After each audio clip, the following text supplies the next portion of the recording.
વર્ષ દરમિયાન ઘણી બધી સારી આવક ઊભી કરે છે, પરંતુ અહીં વહીવટી તંત્રની મિલીભગતથી ટેન્ડરની જાહેરાત ફક્ત નામ પૂરતી કરવામાં આવે છે અને સેટિંગમાં રસ લઈને વર્ષોથી એક જ એજન્સીના ઇજારદારને આપવામાં આવે છે.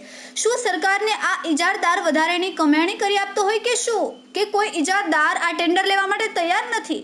એવા ઘણા બધા પ્રશ્નો ઊભા થાય છે. ડાંગ જિલ્લામાં આદિવાસીઓની મંડળીઓ તેમજ ચેરિટેબલ ટ્રસ્ટ, બાંધકામ સમિતિઓ એવી ઘણી બધી સક્રિય મંડળી છે, પરંતુ જાહેરાતોના અભાવના કારણે આ મંડળીઓને ટેન્ડર મળી શકતું નથી તેમ લાગે છે ને બહારના મોટા મગરમચ્છને જેમ ખાધા ખોરાકી ધરાવતા હોય એવાને ટેન્ડર પાસ થતો હોય વગેરે પર કબજો કરી બેઠા છે, જે ડાંગ જિલ્લાના આદિવાસીને ખરેખર અન્યાય છે. ડાંગ વહીવટી તંત્ર દ્વારા યોગ્ય તપાસ હાથ ધરવામાં આવશે તો દૂધનું દૂધ અને પાણીનું પાણી બહાર આવશે એમ લાગી રહ્યું છે.